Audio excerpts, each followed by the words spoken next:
デートみたいだな。というかデートだよな。こんにちはアンジェさん。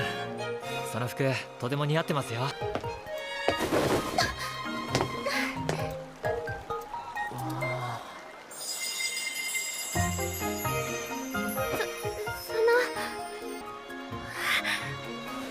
I swear, freaking Kelvin, man, and his damn smiling and his battle junkiness, it totally just made the episode. So when it comes to Black Summoner, I'm just gonna put it out there. I freaking love this anime, and I think the ED is the best ED of the season. Like it's such a bop. Like when the ED gets going, like at the end of it, like you have this super high moment with Kelvin just, you know, ready to go, rearing to go, and then like the ED just comes like, and I'm just like, yeah. I listened to the whole effing thing. Like I freaking love the ED. It's just so good. Not only visually does it like give you a representation of like, okay, here's what's to come. You know, here's the other, party members that Calvin's gonna get in his party, but just like the overall music, it's just so like it's like my exact type of music. So that's why I love it so much on a personal level. But let me talk about this. So I love Black Summoner. I started off a little rocky, and I immediately got brought back into it. And I'm freaking like, I'm all for it. Like, I freaking love, I think Black Summoner is just absolutely fantastic. Like, I don't think it had the best episode 1, but I think overall so far, it has like the most potential. Here's where my problem lies. And it's not really a problem. It's one of those things to where episode number 4, I had a really strong love-hate thing.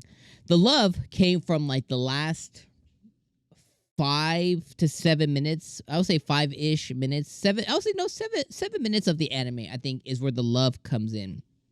And I think they absolutely nailed it.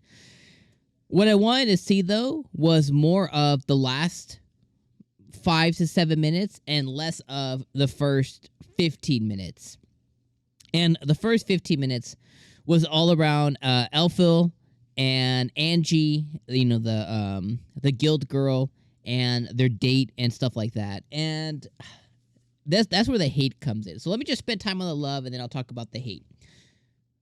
I love that Kelvin immediately stood up to the prince guy from the other land. When he did, it was totally badass. When he did, he was like, yo, I ain't gonna let you touch my girls kind of thing. And on top of that, there was also some really badass music that began playing when he took out his adventurers. Or guardsmen, or whatever you call it. But there was some badass music there. And we called the prince useless trash. And we found out that the adventure that he was looking for the strongest adventure in Pufat, whatever the hell this town is called. And that ended up being Kelvin, okay? And I thought that was absolutely fantastic. Then the next part was Melfina, you know, she was out there, you know, providing wisdom and prophecies and shit. And she went to go talk to one of the church girls. I don't know what her name is, I forget, but one of the little sorcery priestesses girls.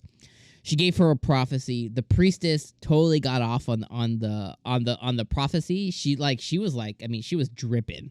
And we got to see the heroes. Out of the 4 heroes, I like the mage girl, the one like the big ass hat. I think she looks the coolest. Then we immediately go into him meeting with the guildmaster, and the guildmaster lets him know he has an S rank mission for him. There's a demon that appeared. Some adventurers stumbled upon it during a D rank mission. The guildmaster was like, "Hey, there's somebody out there who threatened a prince. It's been a hell of a day for me." And obviously, because of that, Kelvin knew it was him. Guildmaster knew it was him. He uses that as leverage to say, "You got to go do this S rank mission," kind of thing. So then starts the immediate love, which is finding out that there is an archdemon named Victor, I think his name was, and he's been protecting the daughter, which excites me, which is the slave girl that we've seen in several images, I think in the OP and stuff too. We see it in several images. She's just kind of like chained up, and she is a demon girl, and she's actually ends up being the daughter of, I guess, the last demon lord or something like that. So instead of making her the next demon lord, this archdemon wants her to be freed, and he wants to eat her. But only a human can free the shackles, apparently. So now we're gonna fight this archdemon, which is like I was all in, and then the episode ended. I was like, of course it did.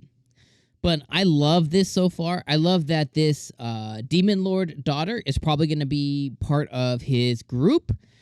During the ED, if you watch the ED, there is a girl with red hair. Doesn't have horns though, so I'm guessing that she can probably use magic to hide her horns, or maybe she cuts them off, or there's something. But that's definitely the same girl. And I can't wait to meet her and learn about who she is, where she's been, how long she's been stuck in this dungeon, and the fact that we could probably see, and I'm not 100%, but we could probably see a timeline where Kelvin in his group has an elf, a prior guardsman or knight of the past kingdom, the strongest slime in the land, and the daughter of a demon lord, as well as obviously a god. I think it's absolutely insane, and I love that so much. Okay, I said I'm gonna give you guys the 2-part sandwich. I gave you guys the good, now I'm gonna give you guys the bad. Here's what I don't like, and I think I'm just tired of this narrative because every effing goddamn anime does this, and I think I'm just absolutely done. I am done with these dense, timid, virgin boy characters who are old, okay? Like, these dudes are like 20, 25, 23, shit, even 17. And they're just like, they refuse to like touch girl or like refuse to have any relations or anything. And like, it started off, I got super annoyed, like immediately. He went on the date or whatever. He complimented Angie, which was the guild girl. I was like, oh, cool. He complimented her. No problem. I was like, I love to see that. The guild girl obviously has an interest in him. She think he's cute, whatever, think he's strong. She has an interest in him. It's just kind of how that works. I was like, cool, he did that. Then when Alpha came, he was just like stupefied. It's like expelliarmus stupefy. You know, he just got like stuck. And I was like, come on, dude. Like, you know, I get she's pretty and stuff, but like I've never been like I can't see any real human being depicted ever just you know, standing there just like, you know, dumbfounded. Like, say something like, oh, you look gorgeous, you look beautiful, you look cute, you look fantastic in that, you really rocking that dress, the hat really makes the outfit, it brings your beautiful ears out. Say effing anything, dude. So I'm really pissed at that. Then he goes on his little date. You know, he knows it's a date, so he even calls it out. He's like, oh, I think this is a date. It feels like a date. Oh, it is a date. Treat it like a date. Like, it ain't nothing wrong. You got a girl who invited you and a girl who invited herself. Like, you got two girls who want to be on a date with you. Be on a date with them. So he goes to eat a little ice cream or whatever, and Alpha offers to feed him. Eat it up. Like, he's like, oh, no, I can't. Blah, blah, blah, blah, blah. And then the people in the town are like, oh, I'm jealous. You know, he's on a date. Like, just... And then he goes in defense mode, like, oh, she just wants to feed me because of blah, blah, blah. It's like, just... You acknowledged you're on a date. Be on the date. Like, you know, like, let her feed you. And then Angie tried to feed her. It's like, it's rude. Like, just, you know... I got so just irritated by this thing. And like, it, you know, if he was some little 14-year-old middle school kid, you know, I guess I get it more and I can sympathize with that. But homeboy lost his memories or whatever, so you shouldn't remember, you know, your past. You shouldn't remember if you were some, you know, piece of trash virgin boy, you know. So, and secondly, he old. Like, you know, like, why are you acting like this? Like, why are you acting like a little 14-year-old kid? You're like 20-something or 20 or whatever it is. Like, you old enough to not be like, oh, shit. It just drives me insane. And I think and anime keeps doing this, and I'm just like, okay, I'm just convinced that every single writer of these anime were just virgins till 30, and, you know, if a girl brushed against them in public, they freaking, like, blew their wad or something. Like, it's just insane, and I'm just like, I don't know if I'm getting too old, but it's just one of those narratives where, like, I'm just done with it. Like, you know, that's why I appreciate the recent anime, Harem and Labyrinth of Another World, because, you know, homeboy kind of has that same mentality a little bit, but like the moment he can, he goes for it. And I'm like, okay, yes, that's what I needed. Like, you know, do it, get it out the way. But whatever, you know what I mean? So let me know what you guys think about that. Again, I know I'm hating or whatever. I love the anime. I think it's dope. I think it has so much value, so much potential. I just hope that they don't spend more time on this kind of shenanigans, because it just diminishes the show. It just makes it bad for me. So I'm going to see you guys next week. Peace out, my friends. happy weekend. Play some games. Xenoblade's out. Peace out.